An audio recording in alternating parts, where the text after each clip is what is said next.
When has the thought wow, I may be a horrible person ever crossed your mind?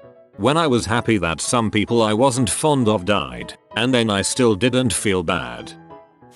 I was the only seeder for a torrent. I decided to stop seeding when some of my leeches were at 90%.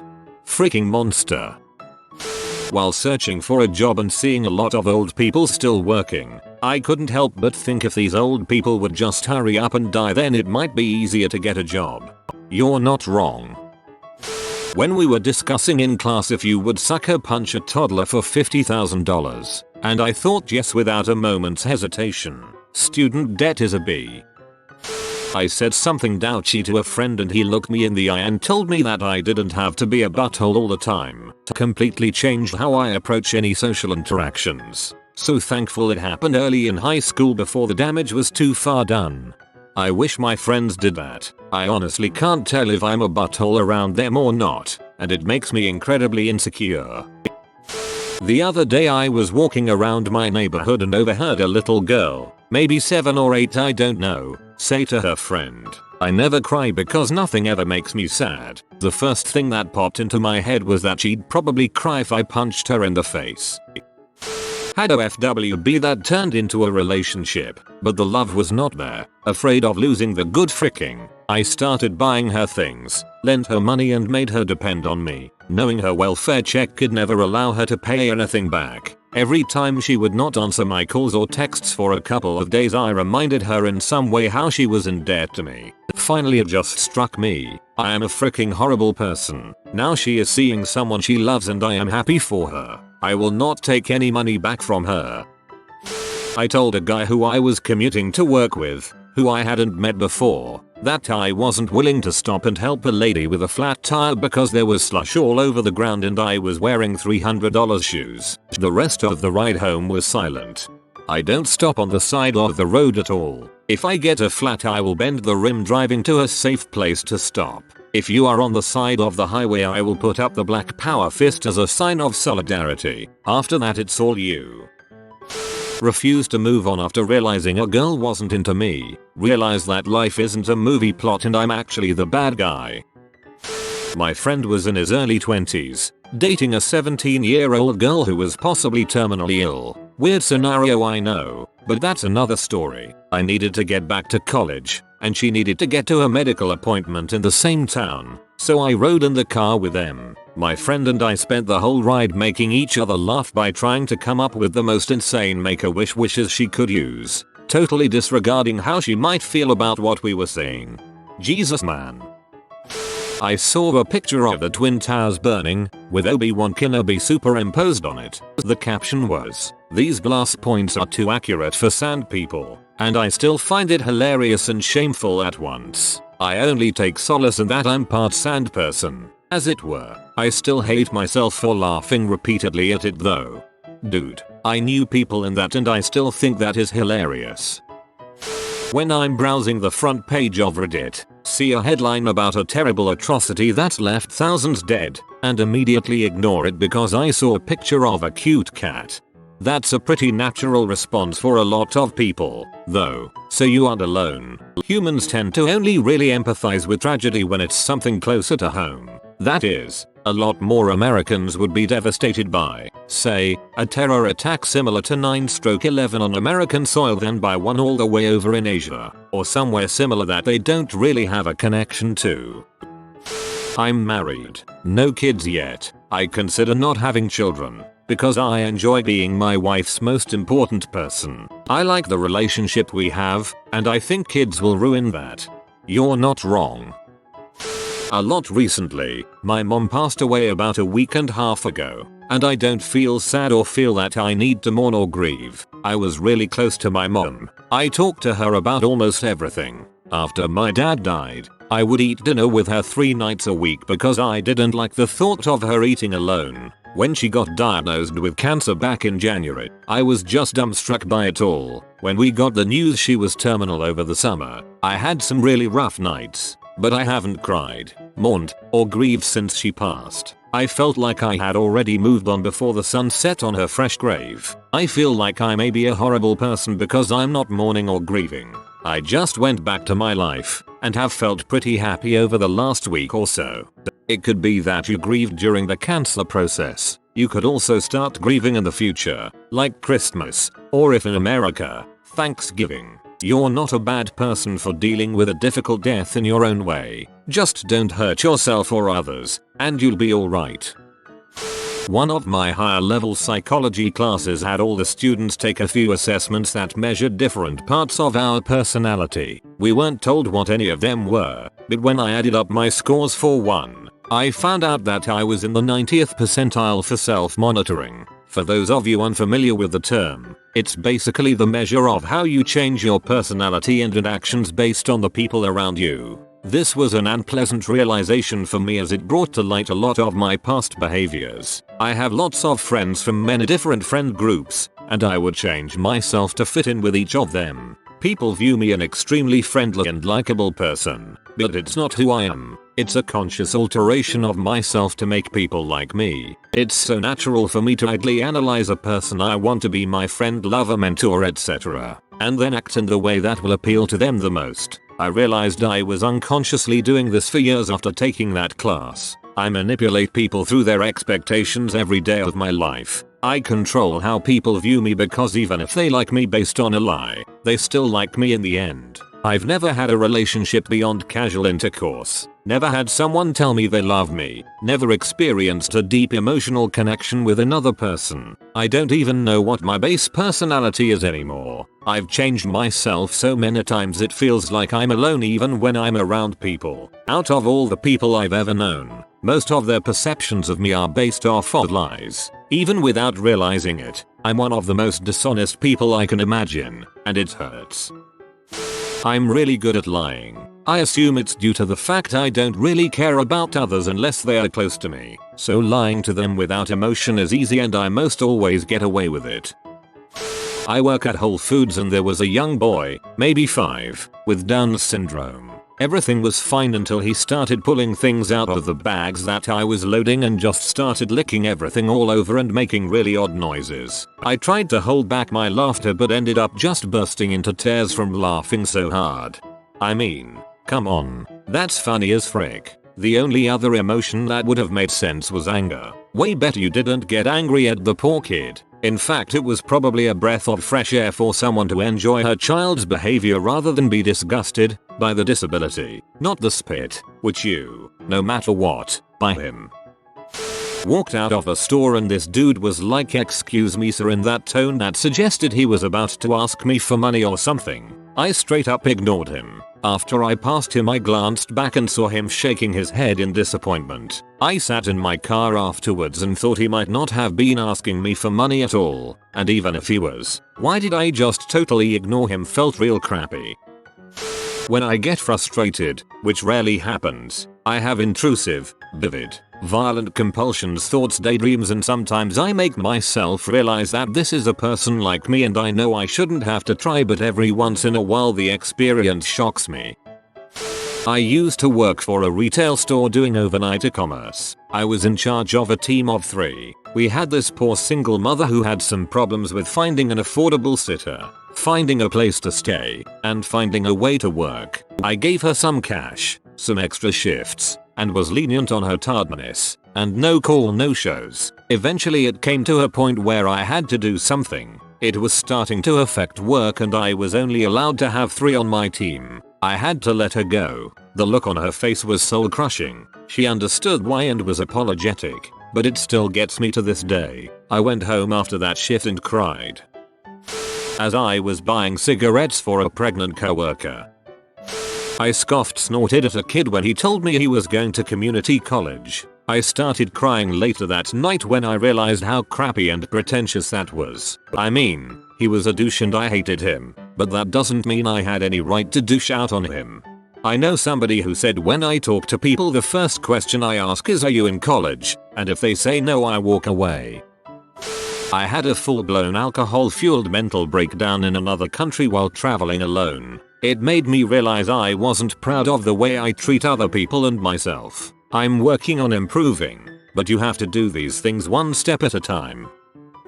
I live on the opposite side of the US from the rest of my family. My mom was about to die of leukemia, but I was so profoundly alienated from my father and siblings that I did not go to see her before she died. I just couldn't stomach the thought of us all being in the same room, something that hadn't happened since 1974. I did talk to her on the phone, even though she could no longer speak. My father has since died. Needless to say, I didn't see him either. He should have gone first. When I think about overpopulation, like, what the frick is going to happen when we have a cure for everything? We're shooting for that, right? No infant mortality, no cancer. But what are we going to do then? This planet can only support so many of us. Stop reproducing. Right now realizing I'm a horrible person for not wanting to hand out Halloween candy tonight. I spent 10 years doing the trick or treating as a kid, so now I'm supposed to be indebted to the generations behind me for the next 60 years. That's a crappy deal and I'm sick of it. And while I am being honest, frick you people with babies too young for the candy you come begging for, and parents on golf carts so you can't hit more houses. Frick you all. By telling my boyfriend that his mum looks butch, it sounded funnier in my head.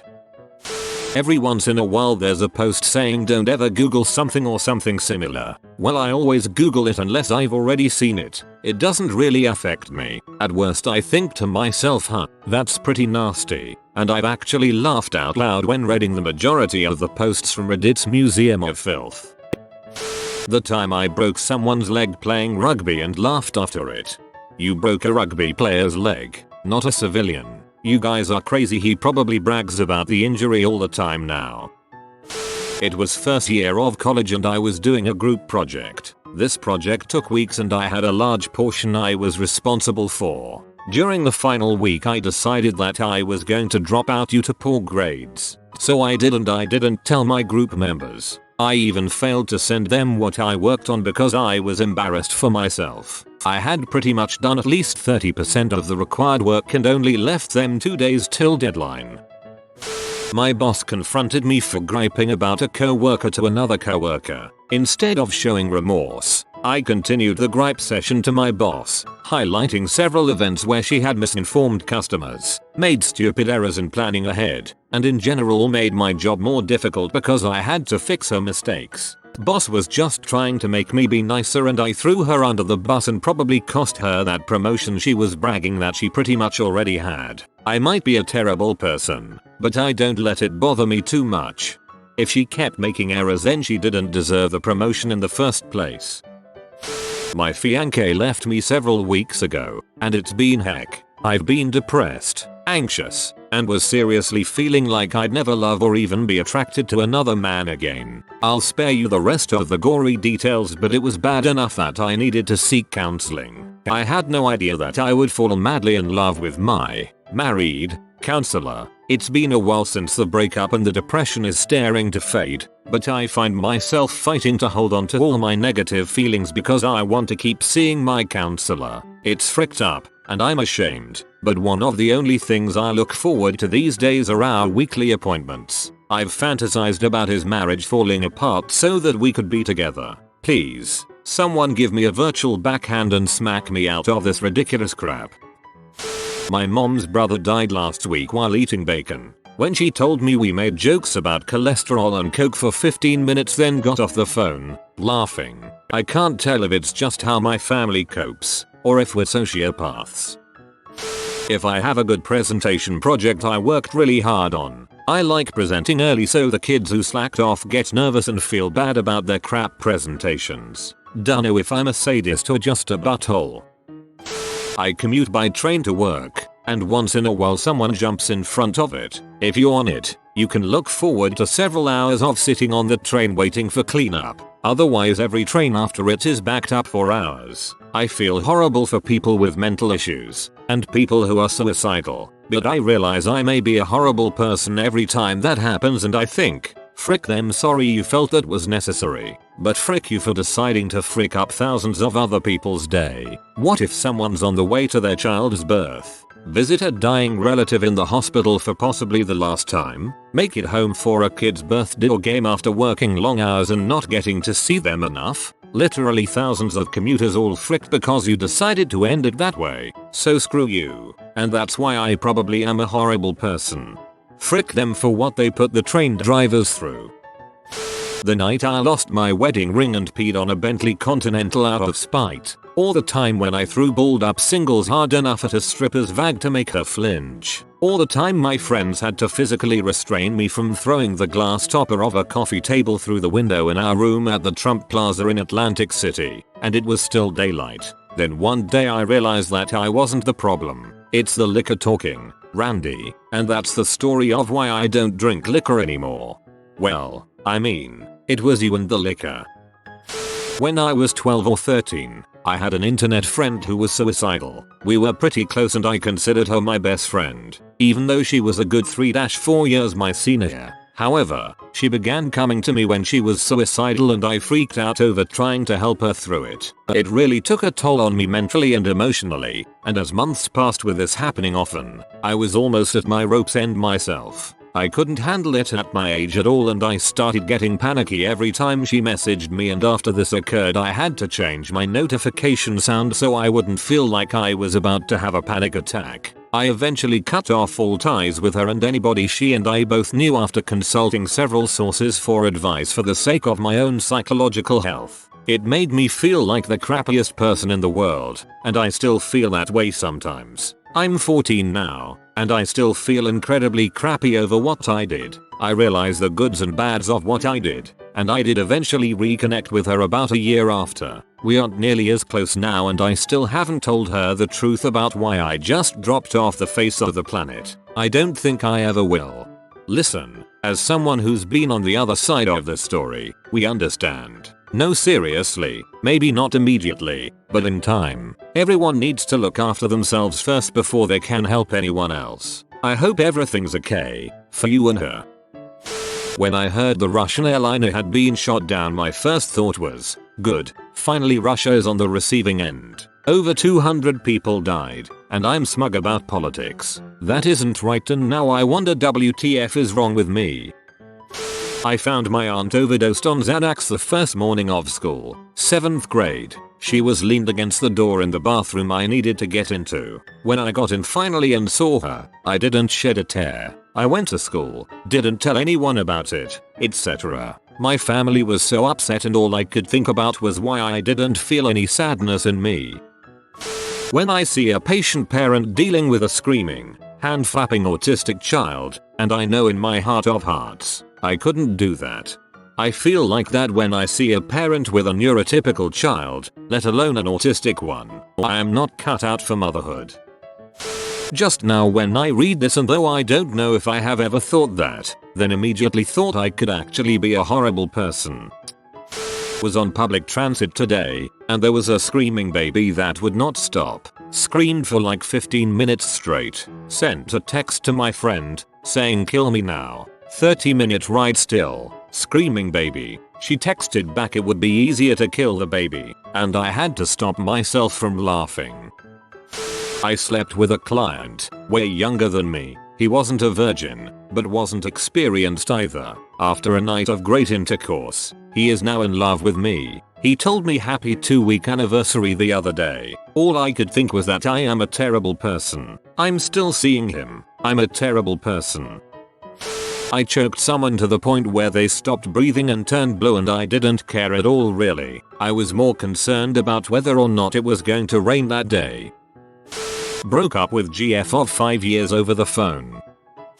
When I blackmailed my ex-boyfriend into not leaving in the middle of a fight, I pulled out my cell phone. He asked what I was doing, and I said I was texting former best friend to tell her about the hidden camera he had, and that I knew he paid her to frick me and that he probably still had the video on his computer. He sat his butt back down and we talked that crap out. At the time, I didn't feel bad because I thought he deserved it. Later, I felt really awful that I'd sunk so low. Not only was I so freaked up that I was determined to stay with someone who did those things, but I also demeaned myself by stooping to blackmail. That whole scene really made me question how I got to that point. I used to have such strong values. Now I just have to find a way to live with the morally grey reality. If you are new to the channel, you can subscribe. I publish new videos every day. Until then, check another video.